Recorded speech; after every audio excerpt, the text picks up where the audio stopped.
This So please, conference will now be recorded. please ask me. I used to forget to record the session. So whenever we gonna start the session, so please remind me to start the recording. Okay. So the first request.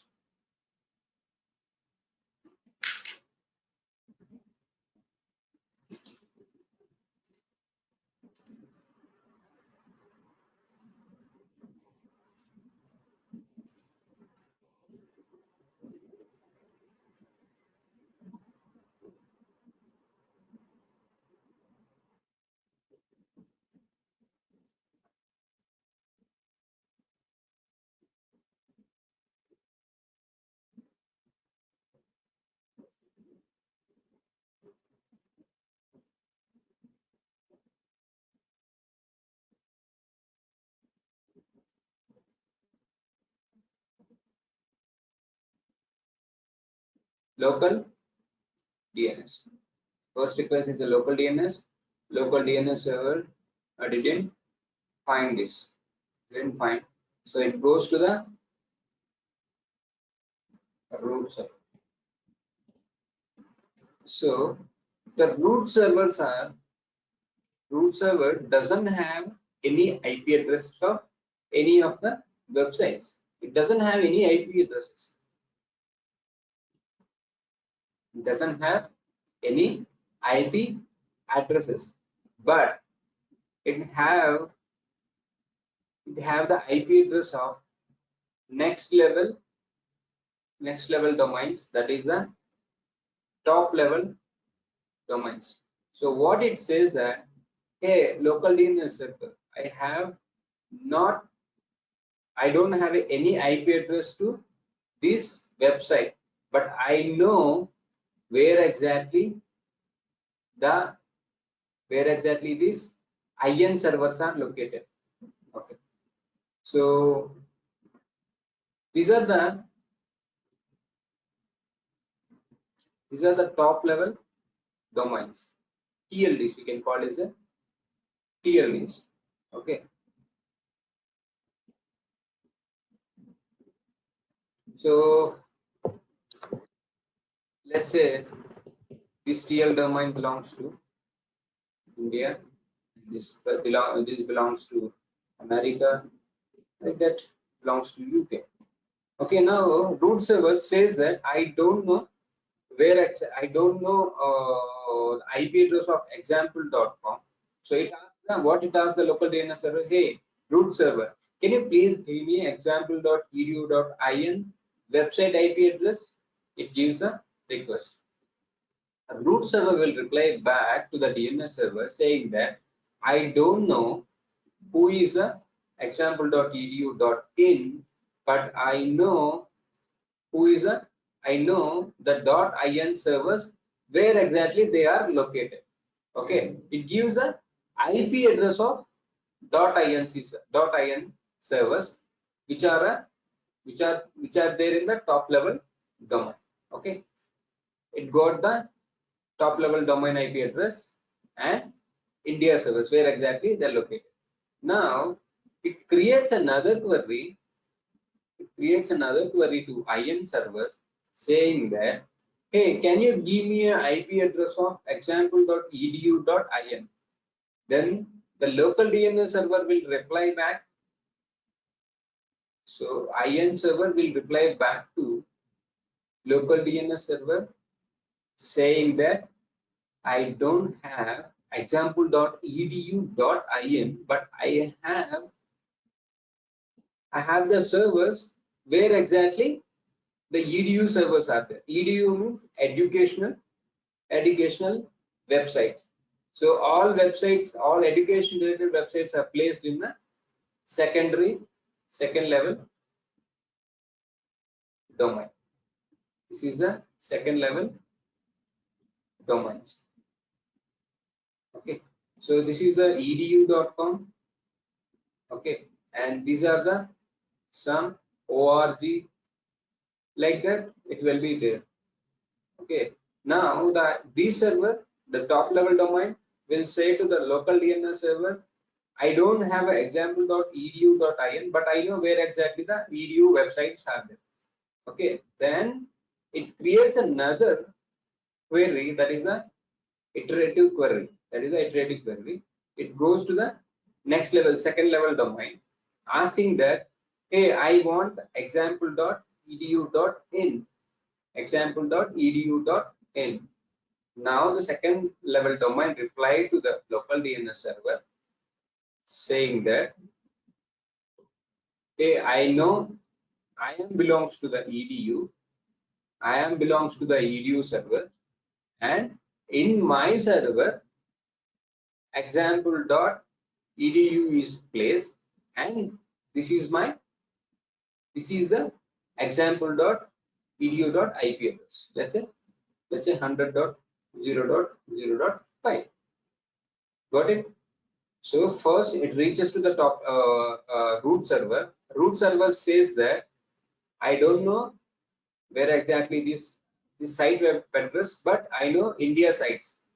Under the India sites, again edu servers. In India servers, edu servers are placed. In India servers, we have a n number of lot of them.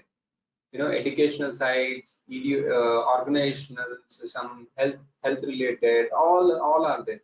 So it gives an IP address of education. It gives the IP address of where exactly the education sites are placed, education, which server it is there. So like that, finally it goes to the educational server. Under the educational servers, this website is posted, example.edu.in. Now finally it goes IP address of edu. Then it sends another query. It gives the IP address to this client machine, and the client machine will contact to the directly to this website. Got it?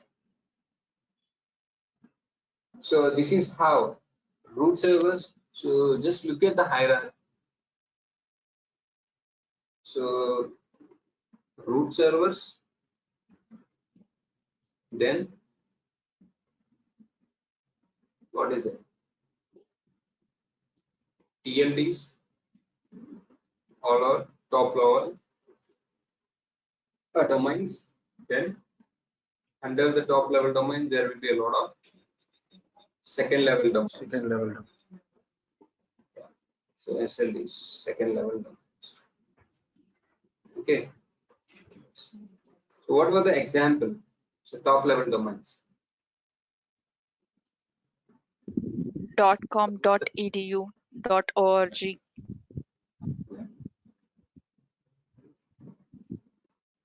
So .com, .org,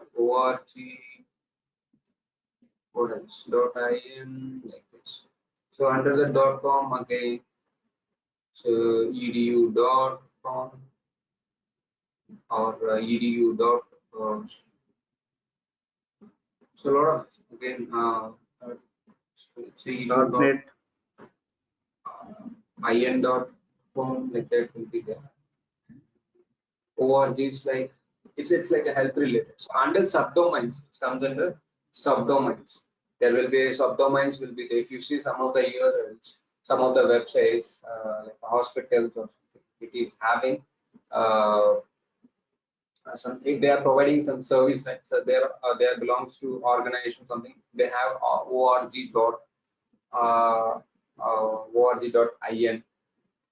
org dot something like that, the country name also be there. So like we have a subdomains also will be there. So whenever the website, whenever the local DNS server doesn't find the IP address, it contacts the root server. So just to contact root server direct, it gives a direction how to reach the actual website, by breaking up. See, let's say there is a just a .com. Okay, just a .com means it goes to the root server, and then in the root server it goes to the .com server. Let's say I'm placing my website in .com server, so root server will go to the directly .com servers. Under the .com servers, what is your site? under the .com service, what is your site? Let's say your site name is something like Gautam, means Gautam.com. You mentioned your website. So your website is there in a .com service. So it goes to the root server, will give the .com service. Under the .com service, your website is posted. Okay, this is how the architecture. Sorry, this is how the hierarchy, the DNS follows. Now tell me the same thing. Whenever somebody posted, whenever somebody is hosted a website and dot in a, so he started one organization like healthcare organization or anything. So it started with the org. Now he recently posted that website. Okay, now you're trying to access from the Bangalore. He hosted in a US. He hosted in a US. When you are trying to access from here, from your local DNS server, so how do you get that IP address? How do you get the IP address? So by using this architecture, by using this hierarchy, the local ISP, by default, all the local ISP servers, local ISP DNS servers have this root servers information. So totally, how many root servers we have? 13 root servers in the worldwide. Totally 13 root servers we have. Okay, mostly are placed in these root servers are placed in almost 7 to 8 root servers are placed in United States of America. Okay, these anything, whenever you trying to access anything, whatever the website. So if your local DNS servers is not able to access, it will contact the root servers. So root server, top level domain, second level domains, and then finally you will be reaching to your website, get the IP address. Now next time you're trying to access the same website. Okay, so it's already there in your cache, and you don't need of this hierarchy. You don't need to same hierarchy. And the same way in the Bangalore, if any of other person, not only you, if any of the Bangalore other guy is trying to access the same website, it goes to the local ISP, local DNS server of that ISP. Let's say it's an ACT ISP, right? So ACT ISP DNS server have that IP address now. So it doesn't go again to the root server and get the IP. It doesn't follow the process. One second. Hello. Hello.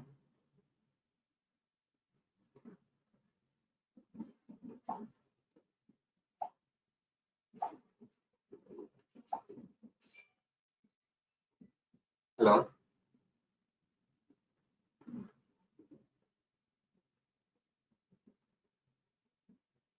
Yeah. Who's this?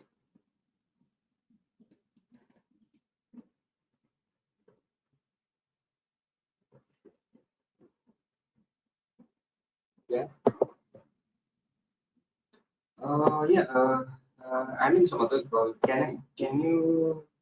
Is there any other time slot? Because I'm in other call. And I have some office call. Do you have any other schedule? No. It's no. It's not scheduled call. It's happening.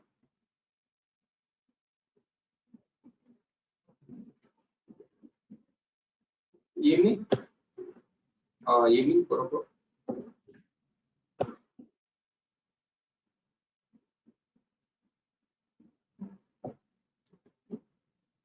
Yeah. Sorry. Yeah. 4. Oh, good. Fine.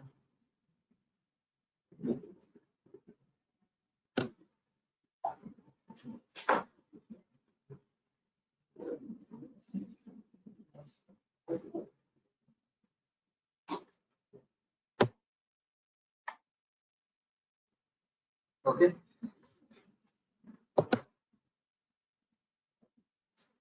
Any questions here, DNS? No. So everything is fine. Yeah. So we'll see any other information in the Google. Let's say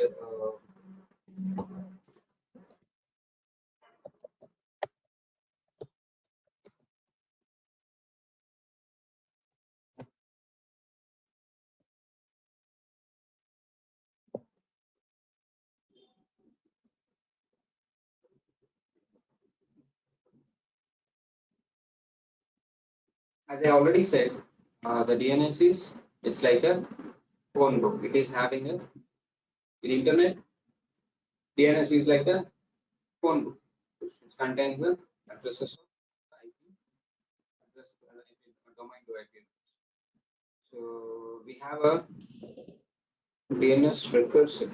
There are 4 DNS servers involved in loading a web page.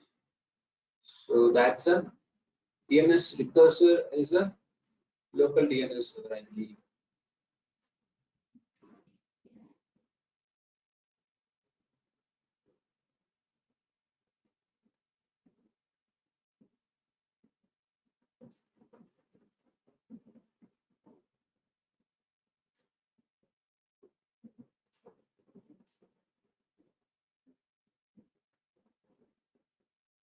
Let me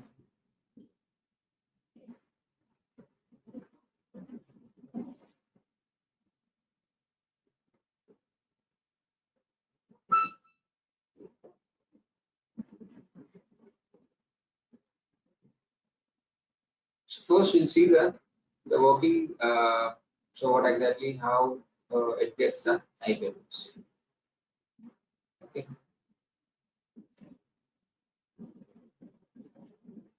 So this is a complete DNS lookup and web page. So first request is the same website www.example.com. So this is the recursive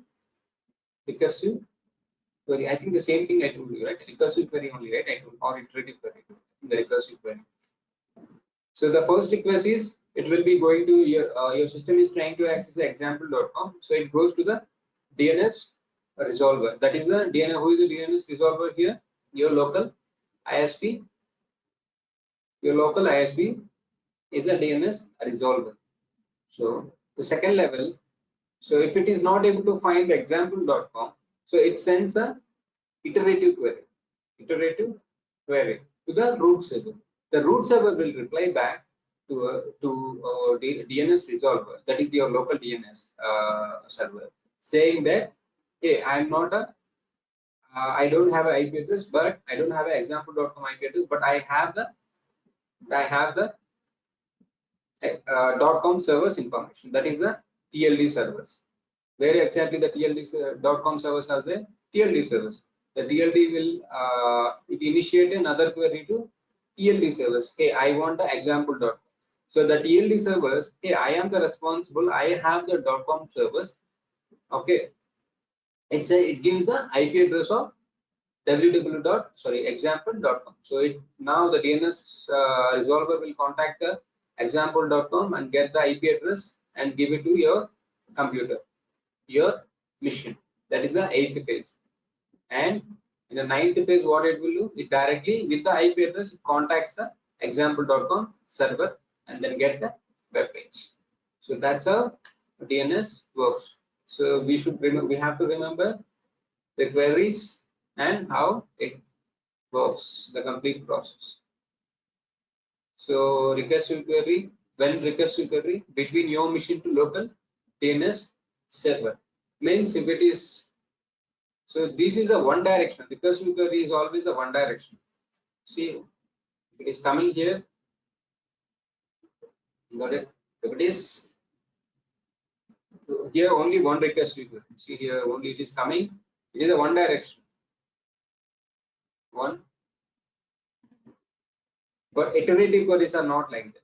It goes, come back, and initiate a new query. Go and come back. Okay.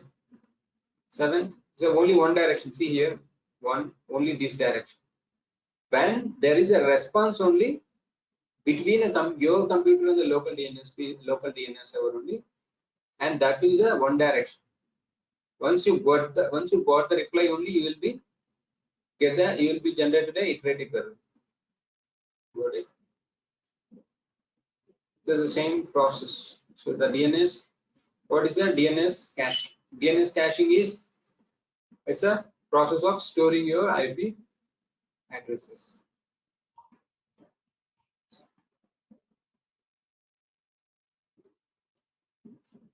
These are the same thing. DNS recursive resolver, who is a recursive ISP, a root servers, top level domains, and then finally reaching to the actual website. This is they are trying to access cloudflare.com. So .com is having where Cloudflare is where is hosted in a top level domain. So it goes to the top level and reach the actual Cloudflare and get the APIs.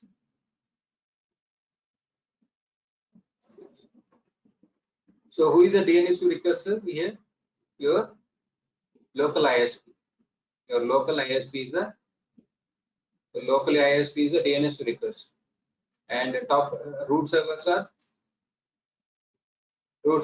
in the on a top in the hierarchy. It gives a direction where to go. TLD servers. TLD's example is a .com. Okay. Authoritative 9 servers is the actual website. Blog.cloudflare.com is the actual authoritative service. So this is a complete process. Okay, I'll share a better one. This bit higher language.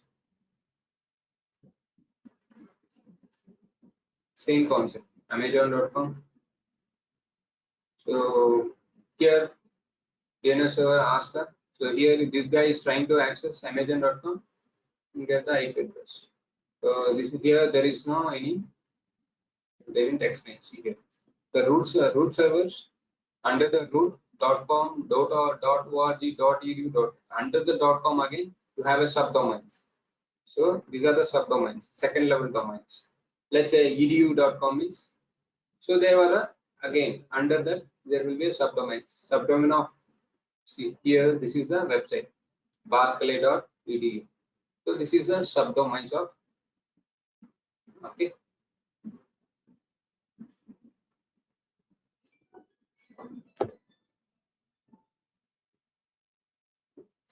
Hello.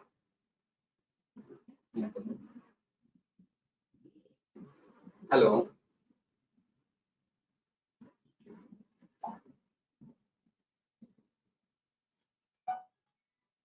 Hello. Yeah.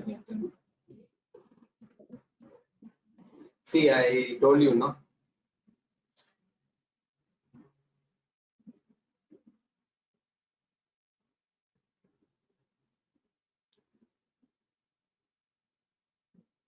You first complete the interview, then we'll talk about it.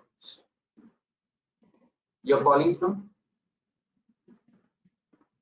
Okay, fine.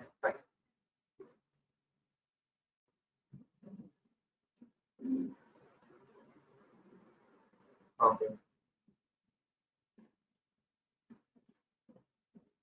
Okay, fine. Give me something else here. But why without processing? Why you need all these documents?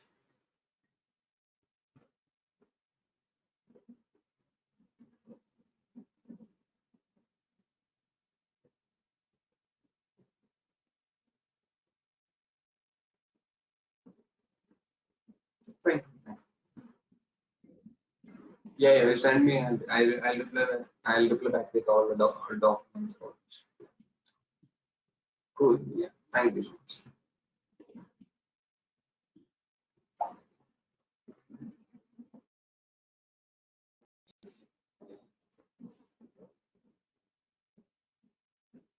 Okay.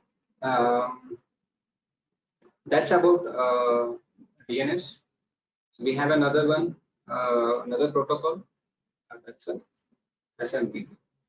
So what do you guys know about SMTP? And the DNS uses a port number 53. Okay, that's the port number. The service can be if there was a request. Any system is whenever it is trying to access DNS service, it uses the port number of 53. Then only the DNS server will respond. So it always listens the port number 53. Other than if any port, if any system is trying to connect with other than 53, it doesn't give a reply. So this is always let's say when I'm trying to call you, other than your name, you will reply to me. Let's say I'm asking Kirtna, and I'm calling Kirtna, so then only you'll be reply to me. Okay, or I'll call Gautam, so Gautam only. If I call his name only, he'll reply. Other than if I say uh, some other name or some other generic words, okay, then you guys will not respond because that's you will only listen with your name. So the same way, DNS server also will listen with the port number of 53. Other than it won't hear, other than any other ports, it doesn't hear and just discard that type. Okay. Now we have another protocol called as a SMTP, simple mail transfer protocol. Okay, so break it down again. Then simple mail transferring of mail. So what it says, simple mail transfer, simple mail transfer. So what it says that this protocol is responsible for transferring of mails between one machine to other machine. That is the SMTP functionality. So what the SMTP role is, when you try to send an email between it's a client machine and server machine. This is the client and server. So when you initiate an email to server, okay, or it's not a server or someone you're trying to send an email to any other. Let's say I'm sending XYZ to ABC. So transferring of this email from your machine to this guy. So the complete responsibility taken care by the SMTP server until it is reaching to the destination. Now how SMTP works. First, you are the client SMTP.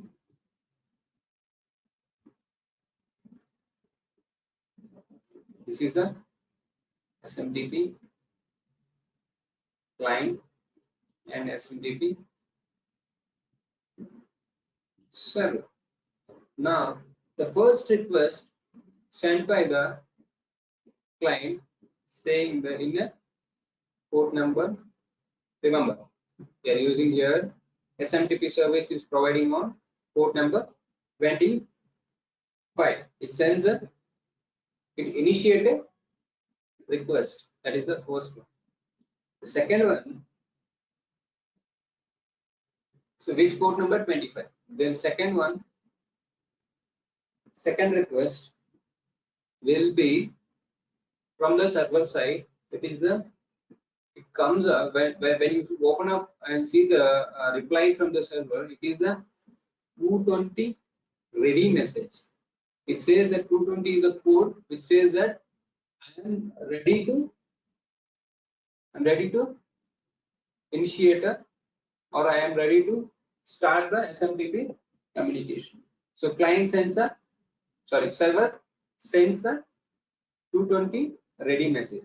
So when it sends initiation, the SMTP client will be in a listening mode and waiting for a server's ready message. Once it got the server ready message, then now it sends the client hello. The third message is client hello. Okay. Now the server, the fourth request is servers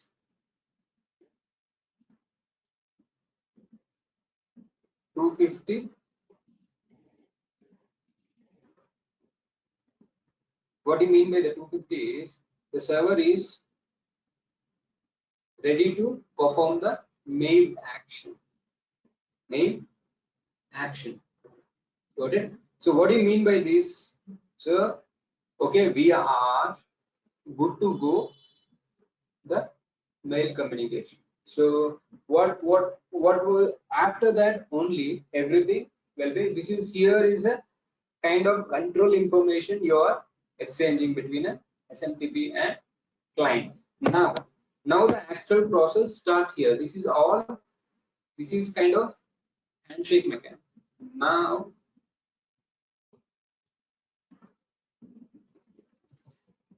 okay, SMTP client and SMTP server. Now what is the fifth? In the fifth place here, everything, the client sender identification. Who is a sender? Sender identification and from field, from site. So you're sending, right? From field identification. Identification means whether the sender is actually there or not. Okay, that identification has been done. Let's say I am sending narendra@gmail. Whether this guy is there or not. Okay, that sender identification has been performed. Then after a sender identification from field. So let's say if the server is unable to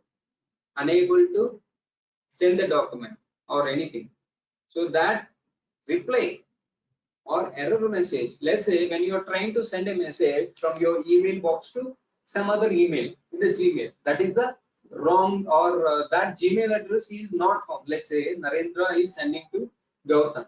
So Gautam don't have the Gmail address. So what happened? So Narendra account is valid, means my account is valid. Sender is I am valid. I have a valid account, but Gautam doesn't have a valid Gmail address, or I type instead of Gautam, I type GOV. So what happens? This account is not exist in the Gmail server. So what the Gmail server will do? It will reply back. Will reply back to the Narendra saying that mail is undelivered. So that error message delivery also, that error message thing also will verify here. The bounce back message is receiving or not. So everything will be tested here before sending. Before sending means from address verification, sender identification, and from address is receiving the error message. But you don't see all this. This is happen in the background. Okay. If everything is fine, so this is the fifth phase. In the next phase, what happens? Just here I'm writing. In the sixth phase, recipient server client is start verifying whether the recipient is there or not. Recipient. So it sends the server. The client will send a continuous request to server, and it paid for a, that is called as a RCPT. RCPT. Okay. The server will reply back to the, will acknowledge to the RCPT. If there is no acknowledgement, again there is no email connection. I mean, the email process will stop here. So once the server will respond to RCPTs, then only actual message, whatever you're typing, the body, whatever the body you're in a body, whatever you're writing the content, then after this acknowledgement only actual data transfer, whatever you're typing, everything will be transferred to the other guy, recipient. Okay. Now, one real world example where I am typing Narendra, I am a source person, at the rate of Narendra, at the rate of in.ibm dot, and so this is my, I'm using, I am a client here, and I want to send Narendra dot e at the rate of optive dot. Now, first where it goes, IBM SMTP server, because this is the IBM domain. I am in the IBM domain, right? Now, okay. So before that, it performs all these actions. Whatever I told, all this action has been performed here. Okay. Now, it look for the Narendra's, sorry, optive.com. Where exactly? What is the optive.com domain address? Domain address. It look for a optive.com server, exchange server IP address. Finally got the optive.com IP address, and then will be routed to optive.com exchange. Here is a Optive's SMTP server. It will go to Optive SMTP server, and then it will be routed to the narendra.optive@optive.com email address. Got it? So I am initiating the email from here.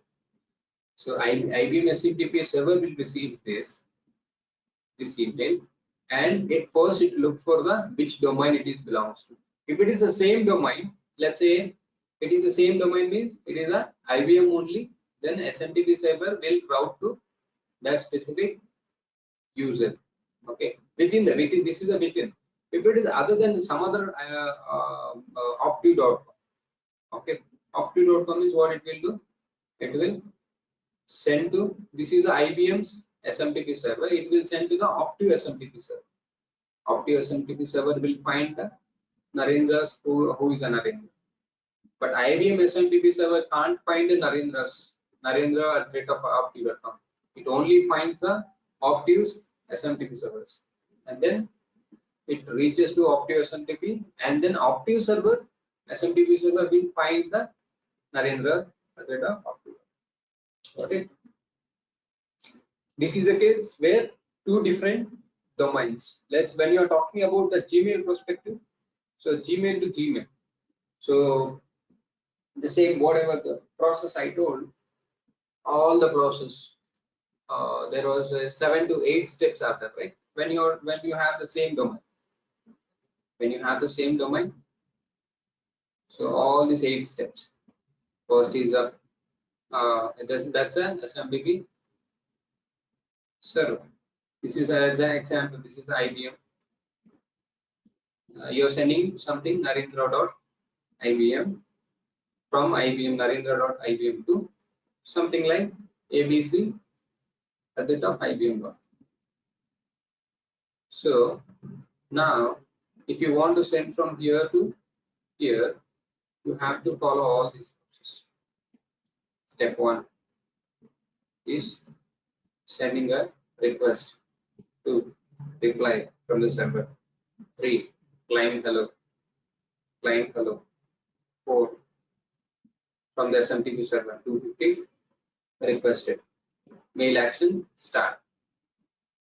Okay.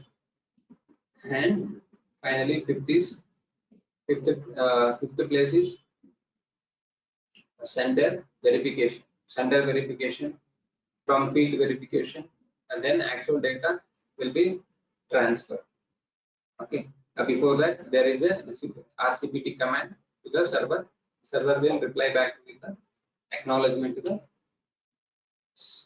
SMTP servers, clients, RCPs. Who will respond? SMTP server will respond to clients, RCPs. And finally, it start transferring of data. So this is between if you have a same domain. Okay. If you are two different, if you are two different, then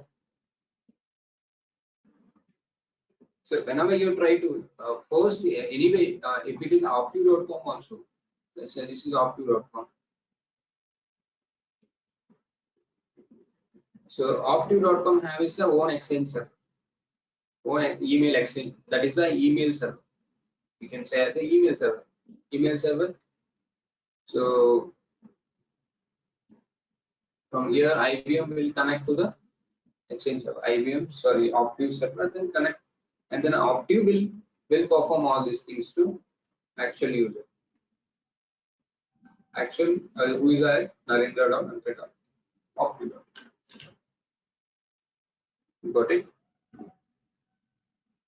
Any questions? Any confusions here? So this is how between the client and SMTP client and SMTP server. SMTP client is who? I am the SMTP client. When whoever writing an email, he is the client. Got it? And there was an email server.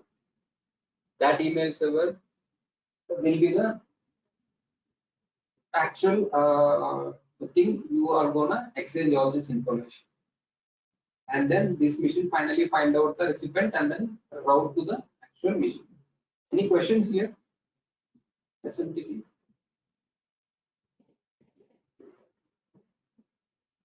This one is optive.com. What is this?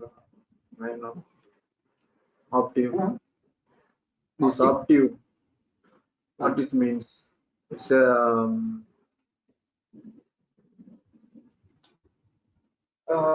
You see, company name. It's a yeah. It's company. Optive is a company. Optive.com. Optive is a company name. So I am sending an email from IBM to Optive. Okay, Optive company. Two different companies. Let's leave about Optive. So we'll talk about the Gmail. So I am sending an email from IBM to IBM company to Gmail, my Gmail. So there are two different domains. So what happens? The communication happens between first is it involves with the IBM's SMTP server. The IBM's SMTP server will contact. First, you will contact the IBM's SMTP server. IBM SMTP server will route to your email address to Gmail address, your Gmail address. Gmail address will drop an email when Gmail SMTP server will route to your Gmail address. Then search for your Gmail address and then deliver that email to you. So in between, this is the process between a SMTP client and SMTP server. Let's say I am my system to IBM. This is the process, and then the SMTP server will deliver the actual exchange servers, IBM's or Gmail or whatever other company or different. If it is the same company, within the Gmail to Gmail means this is the process. The same process is applicable. If it is other domain also, the same process involved, but another one step is it move to it contacts to the IBM's another email server. It contacts another email server. But here, if it is the same domain, it doesn't contact to the another email server. So that's the difference. So you have a task tomorrow. So there again, POP3 and IMAP, two protocols will be involved in the SMTP communication. So any confusions in SMTP? No. Okay. The So this main is purpose like of a yeah. the main purpose of SMTP is to transfer to the corresponding domain and to the corresponding person where it needs to reach the exact email. Yeah, That is right. exactly. That is the responsibility. That is the main. But the protocol is designed for end-to-end. Okay. It's routed to the right. When it's the intention behind the protocol is designed for the purpose is for only email communication. Doesn't use Okay. any other. So routing your email to the right destination. So doing that activity is involved for this process. So just remember that in a simple step, if you see confusion, so all the steps are confusion. If somebody asks how SMTP works, I mean, it's a simple process. You can say that it's whenever you try to send an email, when you click the send button, so SMTP will take that email to your SMTP server. Okay.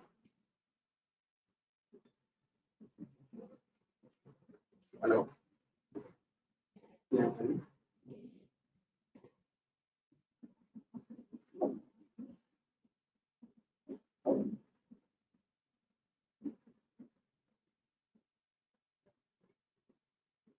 Yeah, I said for the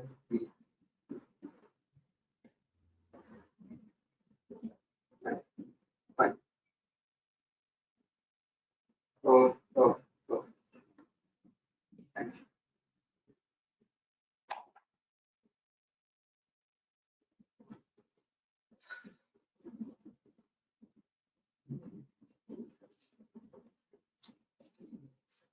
So yeah, the simple way is transfer. Just take that email, and go to the SMTP server.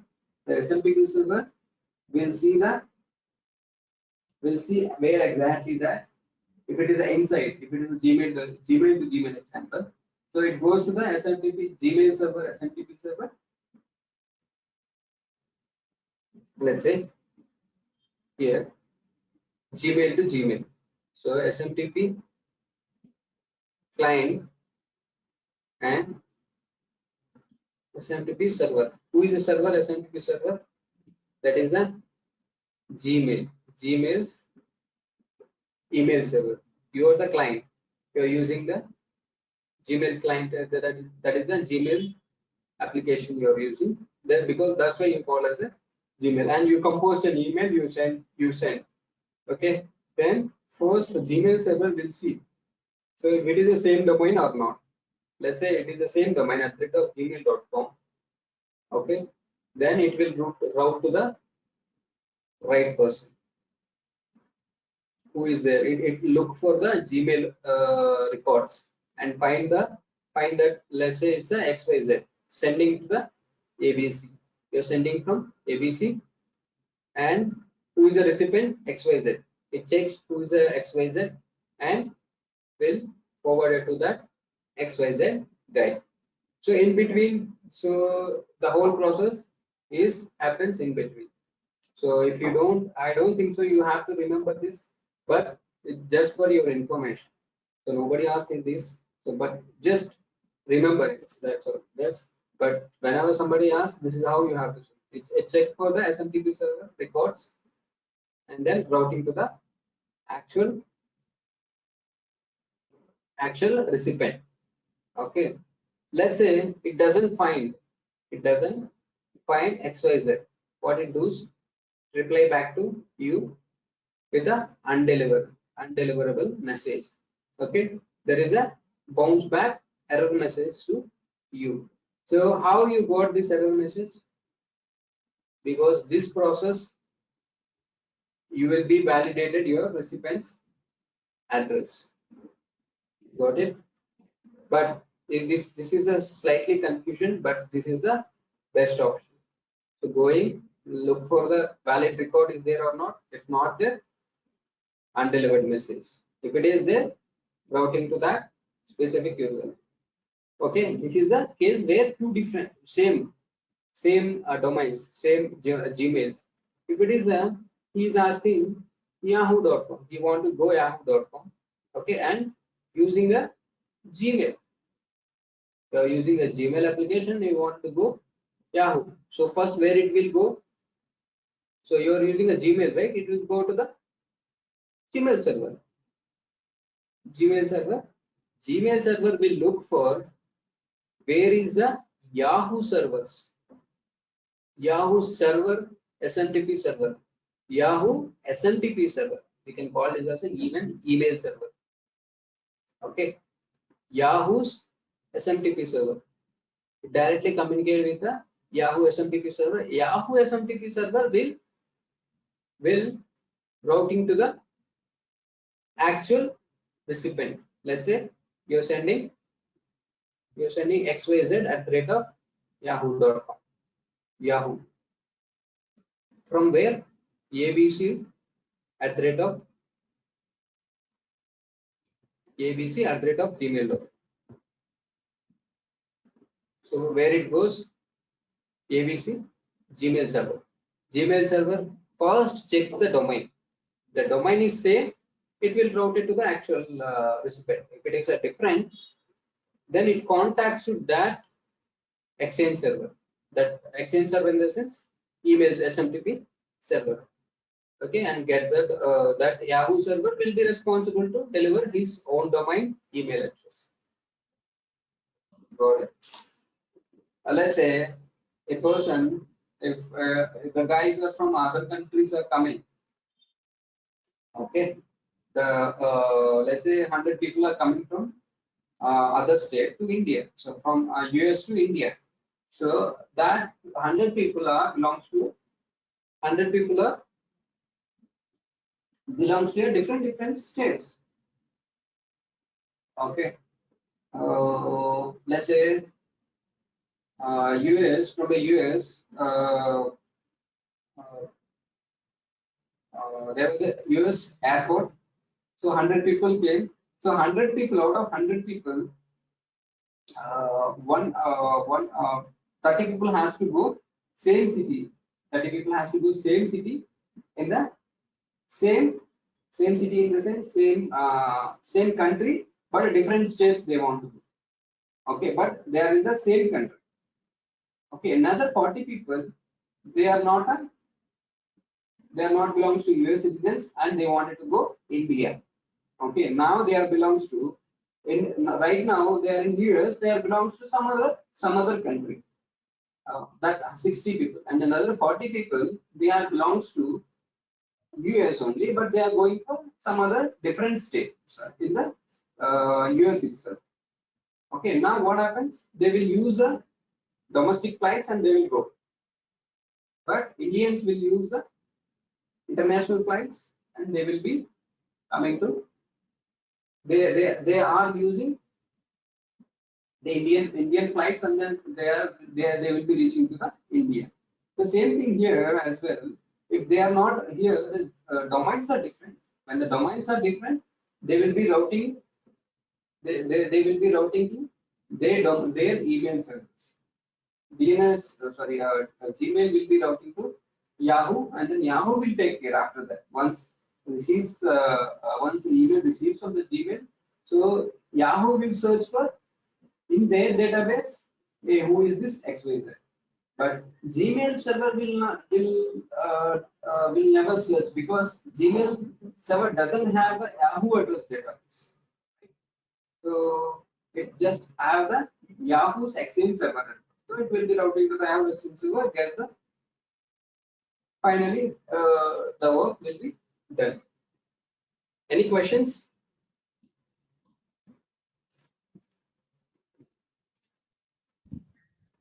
So how, if two different domains are there, how the routing will be performed? I mean, how the email will be delivered. If it is the same domain, how the email will be delivered.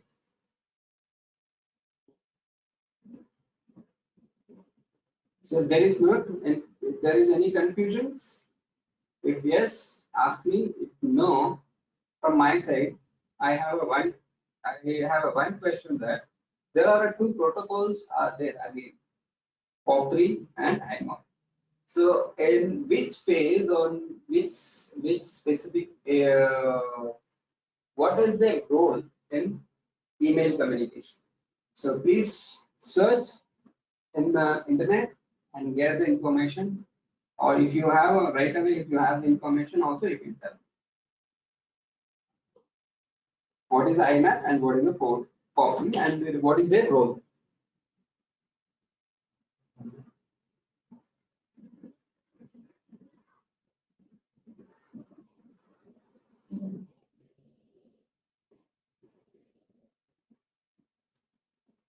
Okay, fine.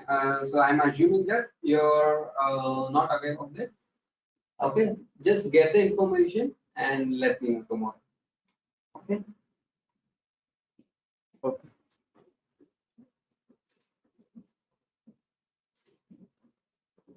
So my voice is not audible. Yeah, it's audible. Okay. Rajiv,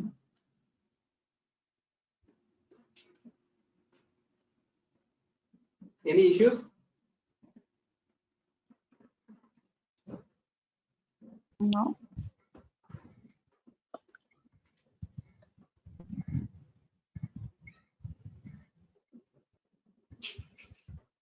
Fine. I'm closing the session today. Tomorrow we'll talk. We'll meet at the same time. 10 o'clock. Okay. Okay. Okay. Bye. Fine.